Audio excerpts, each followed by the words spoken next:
So then add this lens to the list of gear that I wanted to own way back when, desperately wanted, but couldn't. I guess it's really not that long of a list, just seems like it comes up a lot here lately. Me fulfilling old, unfulfilled gear wants. Now that it's irrelevant or the moment has passed or whatever. But it wasn't attainable then, now it is, and I'm starting to realize that maybe the moment hasn't passed, or it's come back around or something. It's cool, right? Very 1990s. This is the ultra-wide lens I had at the time instead, Sigma 15-30. All the way up until the moment I fell out of love with ultra-wide lenses. And so once I perhaps could have upgraded, I no longer felt inclined to do so. But I won't be using this Sigma lens. Just wanted to show it. Everything, unless otherwise stated, is the Canon 15mm fisheye, shot on my 1DS Mark II. JPEGs directly out of camera. The front of both of these lenses are shaped in such a way that you can't screw in a filter, but the Sigma lens solves that problem by adding this ring that's detachable from the lens cap. A great solution. The Canon lens offers no such solution. You have to stick a small square filter in the rear of the lens. Not great. If you're adapting this lens to another mount, a drop-in filter becomes an option. That's cool, I guess, but shooting on native bodies, no such convenient option exists.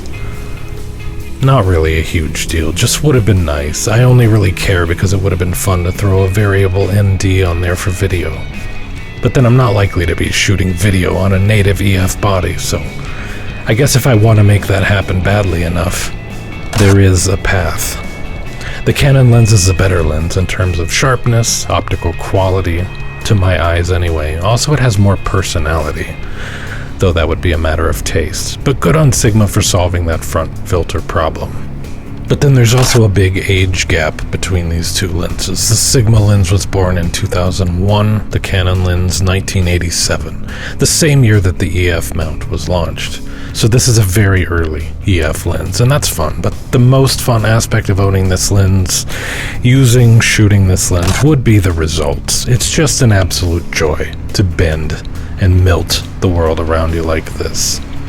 So I don't shoot a lot of ultra-wide stuff anymore. Basically none, for years, for decades, but once upon a time I loved it very much. I did lots of it. Just not with this lens, specifically, until now. But briefly, this is my silly history with the Canon EF 15mm 2.8 Fisheye. Because yes, I couldn't afford it. Everything ultimately seems to always come down to money. And yes, later on I probably could have, but wasn't really interested anymore. But that is also not the entire story. There's a little more to it than that. I had worked for a few newspapers starting in, I think, late 2002 as staff photographer, but my first legit studio photography job, which was actually more of a wedding photography job, came in early 2004. And I came into that situation already having a pre-existing affection for wide lenses. It was not required that I own my own gear, but I did. I mean, I had some stuff, but I also lacked some stuff. The studio provided a backup camera, a set of 3 lenses, an ultra-wide zoom, the Sigma I showed you, which I later purchased for myself, a normal zoom and a telephoto zoom, plus flashes, memory cards, batteries, all the stuff I'd need. So I did not get to choose any of my lenses, just basically everyone shot on the same or similar stuff. Fairly budget-friendly stuff, but perfectly good stuff. All except the favored children who got the most expensive stuff. The ones going out of their way to stroke the ego of the narcissist in charge. I'm just not very good at that.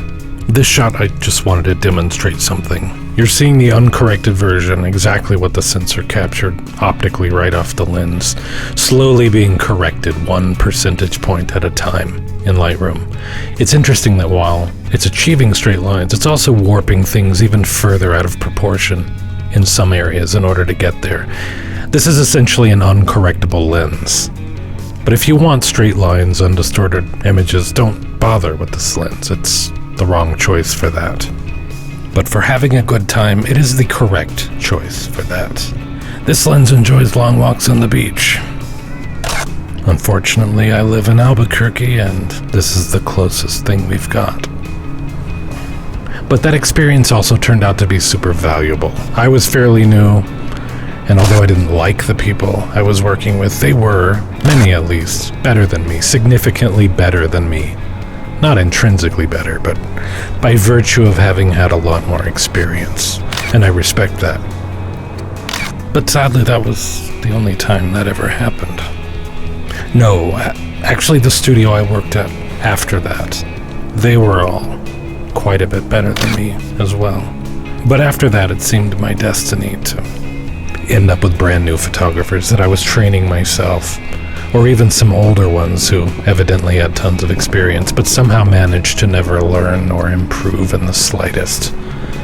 But I always longed to work with someone again who made me feel outclassed, challenged me. I yearned to learn, improve, still do, always will. But instead I just had to find ways to challenge myself. Anyway, the favored children were provided with this specific fisheye lens as part of their assortment of camera gear. And I found some of their images to be so ridiculously compelling I would stare at them. They were surreal. They were a little throwbacky, even then. But even then, 2004 or so, I was already missing the 90s, and this lens is so utterly 1990s, though it comes from the 80s. And fisheye lenses themselves date back, 100 years? Still though, they make me think 90s. Can't help it. Anyway, I requested this lens a few times. I was turned down each time, so I eventually stopped. Which is fine, by the way. I was in no way entitled to have whatever I wanted. Probably didn't have the skills to make good use of it anyway. But sometimes I'd play around with it around the studio, borrow one. Sometimes I'd tag along to a wedding and second shoot for free, just so I could get a little time in with it. But eventually, and here's the silly part, when I left that job and I left the next job and I was starting to book weddings on my own, I was buying everything that I lacked in order to have a case of camera gear suitable for wedding photography. And I decided not to get that lens. I got something else instead. Not that I would have admitted it at the time, but the reason for this was quite simply hurt feelings. I wasn't good enough for this lens, then fine. Now that I can have it, who needs it? I don't want your bullshit gimmicky lens. And truthfully, I was probably better off for it.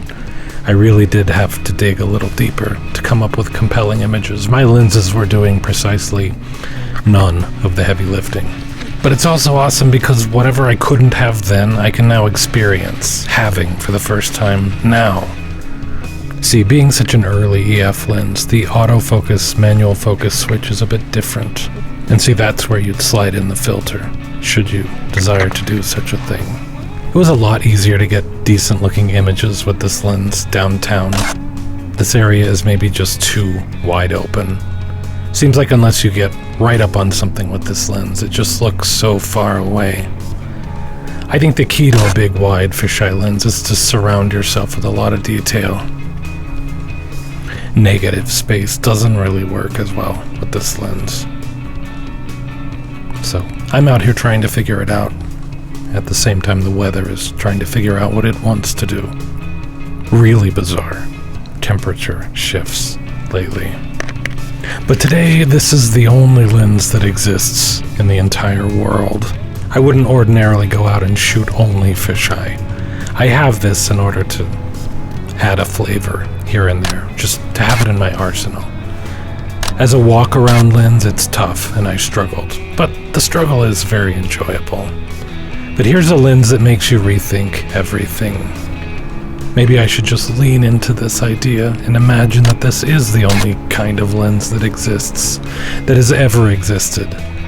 This is by definition what photography looks like. Nobody knows about or expects anything different. Straight lines don't exist in this world, but we've still got to get the job done. Photography here is about how the image feels, and a good photo arcs and spirals, though so does a bad one. So it's tough. But the way objects bend are what gives a photo energy. Edges warp and stretch. Elements along the edges sometimes feel like they're being smushed against an invisible barrier, but you don't fight it. These are your compositional tools. I used to come shoot over here all the time. I sort of forgot that it exists. But this building they used for HHM in Better Call Saul. I also used it in a short film about a year or two before Better Call Saul came out. Actually, they used two buildings for HHM. The one on the left here, they also used the entrance and lobby. But that first building, they used the parking garage, staircase, and conference room. Because before the show existed, they would let you in the buildings. I used to come over here and shoot portraits all the time. I'd use the bathroom in the building. My client would use the bathroom. They were actually really cool. I'm sure they wouldn't let you in now. I actually used the parking garage to do a couple modeling or high school senior shoots. Actually, I did an engagement shoot in the parking garage too. I was just into shooting in bizarre places. Now I notice that it's completely blocked off with a fence. This shot sucks, by the way, but at least I was trying to do something. In this world where fisheye lenses are the only lenses, depth gets exaggerated. Close foreground objects tend to be enormous while the background feels like it's running away. Light bends, stretches, spills into the frame in unconventional ways, especially if you're doing long exposures. Which, lame. Okay, it's not very good, but at least I'm trying. I give myself some credit for not playing it safe, because that's far more frustrating. But if your goal is to capture the way something feels rather than the way it looks, maybe this is just the right tool for the job. Sometimes the distortion seems to invite you to step into the frame, but other times it creates a barrier. Sometimes it evokes a dreamlike detachment. This one invites you in, I feel. It's cool that you can actually control the amount of distortion based on how you frame your shot. I also feel like this lens creates this feeling that you're peeking in from a portal into some distant place or distant time. Images sometimes feel like they're closing in on you. But this is just the language of photography here, so you would get on with the work and it would become second nature. As it turns out, we don't live in the world I've described, but we can visit basically any time we want. I think this is a really cool lens for an adventurous photographer. $700 when it launched, little more than that, in 1987 money, no less. Oddly, it's not an L lens. Despite the fact that, adjusted for inflation, it's roughly on par, price-wise, with many Canon L lenses today. But by the early 2000s, you could find this lens for much less than its original cost, making it pretty accessible. Not for me, mind you. Basically everything was out of my price range. Still kind of is, actually, which is depressing. But I'm excited to see, after all this time, what could have been. What if I was onto something with my early feelings about ultra-wide lenses, and this fisheye lens in particular?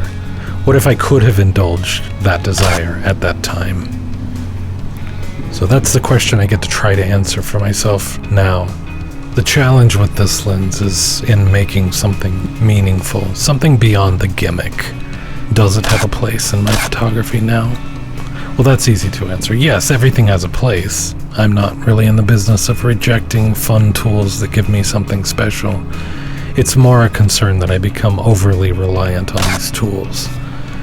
There's the appeal of the nostalgia, but when all the nostalgia gets used up, then you're just left with the challenge of using it well.